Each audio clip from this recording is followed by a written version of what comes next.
Hello, hello, hello. How are you guys doing today? Well, I wanted to come over here and check in because I hadn't made a video over here in quite some time. And Mr. Boo Radley and I, here he is. Come here, Boo. You want to say hi to everybody? And there he is. Mr. Boo Radley and I were just making some videos. He just had his dinner. And I had several videos for this channel that I had kind of been planning on making.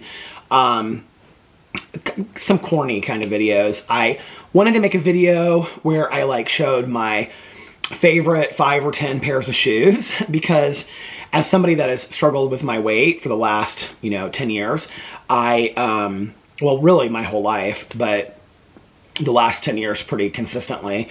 Before that, it was kind of off and on. The one thing I do get excited about is buying shoes. So I was like, oh, I could do oh, hi, honey. I was like, I could do a video where I'm showing my favorite pairs of shoes. I also have a special box where I keep all of my kind of memory things. And so I was going to show that on there. But to be honest with you, I kind of just wanted to sit down and talk to you guys and kind of just touch base because I hadn't done that in a while over here. And, I did, my last video I think over here was making a fancy grilled cheese, which, listen, I did my best. I tried my best. People were so nice, but the comments were kind of funny because it was like, Peter, you need a cutting board, or Peter, the bread is too big for the sandwich maker and whatever. And it's like, and then people are like, oh, you should cook. You should try cooking. And I don't really love to cook. I don't enjoy cooking. Partly because I don't like cleaning up afterwards. I just like to eat is really the thing.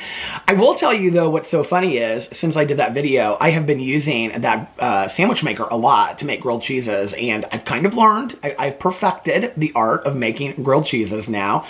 And I am somebody that is really open to constructive criticism. So I listened to a lot of the comments that you guys left and I really, really appreciate it. I believe that we just continue to learn in life, and if you are open to what people tell you or suggest to you, then maybe you'll continue to learn and grow. And isn't that really all that we can ask for in life? So I just wanted to kind of hop on here and say hello. I know that many of the people that watch this channel also watch my vlog. So what I'm going to talk about, you guys will probably already know, but yesterday in my vlog, I talked about it that it was almost right before I got on my vlog, a mutual friend of my mom and I, or me and my mom's, called me or texted me and told me that one of my mom's, literally her last living high school friend had passed away. And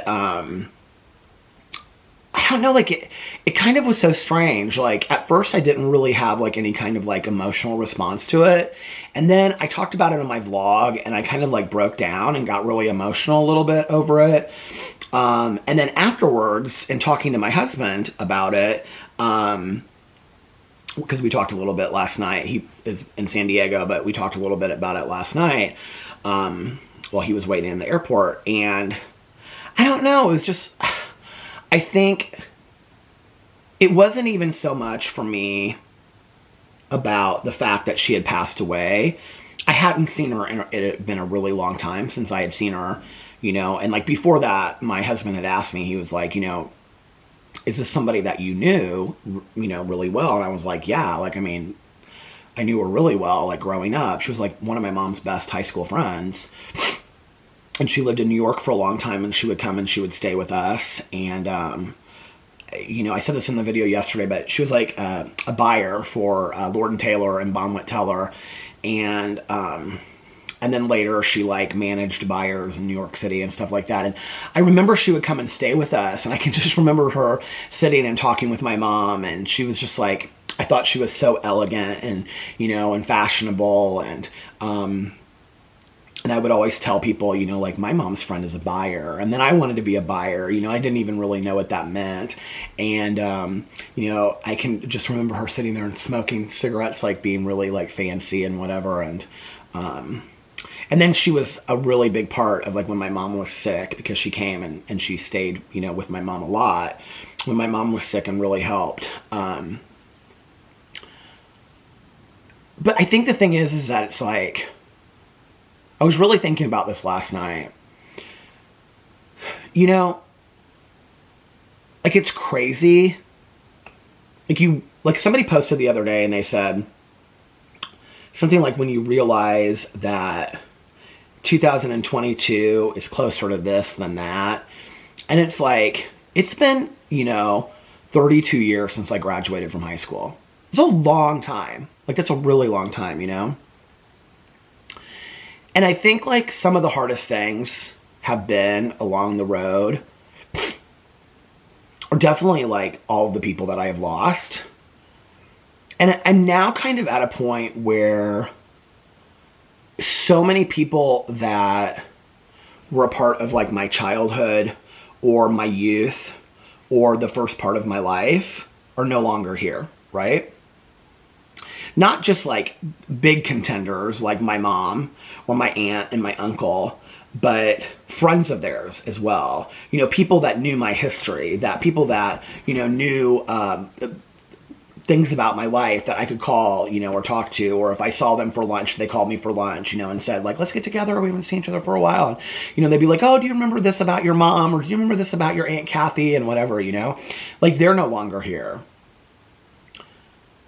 I think an even harder thing is that so many of my contemporaries are gone as well, you know, and, you know, it's like you wake up one day and you're 25 and you're so driven on your career and relationships and saving money for a 401k and what's your retirement going to look like and where do I get to this, how do I live in this certain neighborhood, and these are my dream trips that I want to take, and you know, like, oh, I'm single and I want to be in a relationship and how do I find the perfect partner, and on and on and on, and you're 25 and then the next thing you know you wake up and you're 50 and it's like, to some degree, it's like life has passed you by a little bit.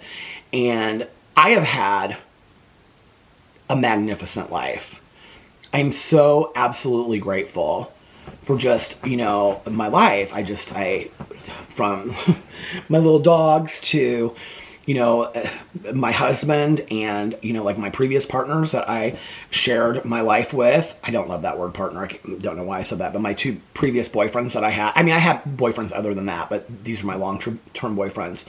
You know, for me, just because a relationship ends does not mean that we didn't have like really good times in that relationship, you know?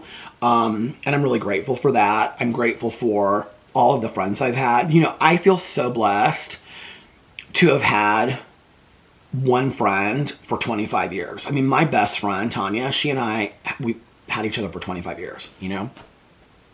And I especially am really grateful for it. Well, I always was really, really grateful for it. You know, and every year it's usually on her sobriety birth date, because we'll go to a meeting, you know, and for her birthday or for my birthday or whatever. But I always say in the meeting, you know, that when I got sober, they promised me that if I did the things that people told me to do, that I would repair relationships in my life, you know, and that I would cease fighting anyone and anything. And, you know, there are these promises that we talk about in recovery. And that life would get better for me, you know, day by day, step by footstep. But they never promised me that I would have the greatest friend that I had ever had in my entire life. My heartstone that I literally, you know, can't even imagine my life without. And so I've always appreciated that, and I've always been so grateful for that, but I don't know that I ever even really realized it until I got on YouTube, and then I would talk about Tanya and jokingly, you know, like, oh, Tanya Jean and I went to the Meijer last night, or oh, Tanya Jean and I went and got a fountain pop last night, and I would just get flooded with all these comments of people that would say, I wish I had a friend like you, or I wish I had a friend like Tanya Jean, or I wish I had a friend that I could go get a fountain pop with, or I don't have anybody, or I come home and I'm all alone. And it made me so grateful for that friendship, but it also made me feel so deeply for the people out there that are just so very alone. My mom was somebody that was very, very alone in her life, you know. Other than my aunt and myself, she really didn't have tons of people other than friends that she would talk to on the phone because they lived so far away. And I would say to my mom, like, you know, why don't you reach out to people and ask them to do things? And she would say, oh, I don't want to burden anybody. I don't want to bother anybody. And she was very lonely. I gave a eulogy at my mom's funeral in the church that I grew up in, which was where her funeral was 2 stories. And when I stood up, I was in the front row. And so when I stood up to give the eulogy, I looked up and the entire first floor was like, you couldn't even like sit down, and there was like standing room only in the back, like flooding out into the hallway. And the entire upstairs was all like full of people standing there. And I just lost it. And I said, if my mom only knew how many people really loved her, you know? And I think that's like the thing. It's like, you know, most of us don't ever know, like truly, that there are people out there, whether it's 2 people or 2,000 people, that really care about us. You know, and as I've gotten older, I've said this, like, I think when I was in my youth, because growing up was so hard for me, I didn't have a lot of friends growing up, you know, that I think to be the life of the party and have everybody calling me throughout the day, this is more when I was using, be the life of the party and everybody inviting me to the party or to go out or whatever, was like, that meant something to me, right? That at any given time, you know, like I could dial 20 people up and have something to do. I don't care about that today. I have 3 or 4 very dear friends that I know would drop everything at 2 o'clock in the morning if I needed them, that are loyal, ride or die, loving, caring, compassionate people. And I'm so completely grateful for that. You know, I am grateful that on my mom's side, I have my cousin Caroline and her husband and son. I have my dad and my stepmom. I have my husband and my in-laws. And I feel really blessed to have, you know, obviously with Caroline and my dad and my stepmom, but then this chosen family that I have, you know, I feel really blessed with this family that I've been given in my life, with my friends. I think like one of the things that's been hard, like with Tanya and I, is like, you know, when we met, you know, I was young when Tanya and I met. Tanya was young when we met, you know. We hadn't lost half the people that we've lost now, you know. We hadn't gone through half of what we've gone through now. And now it's like we're dealing with like real life issues that people that are older deal with, you know. And it's harder. And